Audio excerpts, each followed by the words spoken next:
So starting September 30th at the high school, our school day will start at 8 o'clock in the morning and end at 3:30.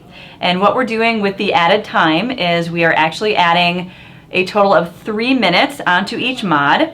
1 minute from the added 20 minutes that's being added to our total day, and then we're also reducing our passing time from 5 minutes to 3 minutes. So each mod in the building will have an added 3 minutes each day. Our last student day is scheduled for May 15th.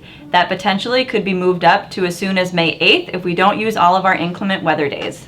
Our last day for seniors will be May 8th, and graduation will remain as scheduled on May 31st. Spring break was scheduled for March 9th through 13th, but with our calendar changes, we no longer have a spring break. However, any families that have spring break plans scheduled, all of the buildings will work with families and students to ensure that they aren't missing too much information, and we can be very flexible. So even though our last student day is May 15th, all of our spring sports will go on as usual. So there will be no changes there in terms of any of our spring sports ending early.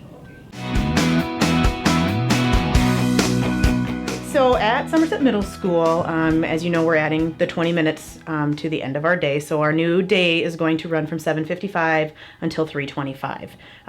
Those 20 minutes are going to be added to each of our 4 core blocks. So instead we have 75-minute blocks currently. Starting on September 30th, we're going to have 80-minute blocks for core instruction. With that understanding that it's a long period of time, so kids do get breaks partway through classes, and they have the opportunity to stretch their legs. Teachers are moving, so they're not just sitting for those extra 20 minutes. We've spread them out throughout the day so that the students have the opportunity to learn, move, and engage in learning throughout the day.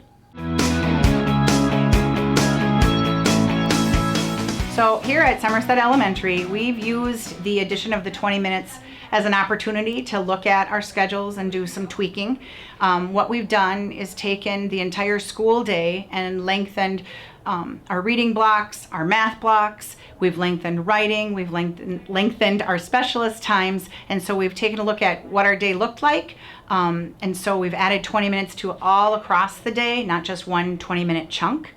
Also, teachers have had a voice in kind of what makes sense and what works for their kids. As a result of that, days and schedules have changed, which means lunch times have changed and some of your child's daily schedule has changed.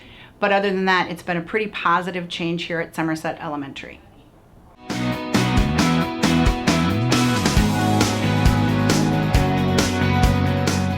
Our new project that we have going on this spring was actually to be done over 2 summers.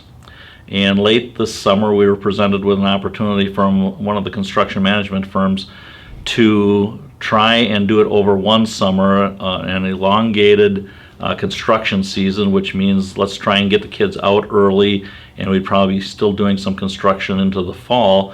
But that would take a change of the calendar, and so we started looking at the calendar and what we'd have to do to buy the construction company 3 or 4 more weeks without students and staff around, because every week that you can give them in the spring, they can get probably 8 to 10% more work done, and they would really like that one solid construction season to move forward with. So that's where we started the process of changing the daily schedule by adding 20 minutes to the end of the day. Actually, it'll be 20 minutes of instructional time throughout the day, but students will be home 20 minutes later. One of the positive pieces about the schedule change and working with one construction season is we avoid inflationary costs of going into a second year.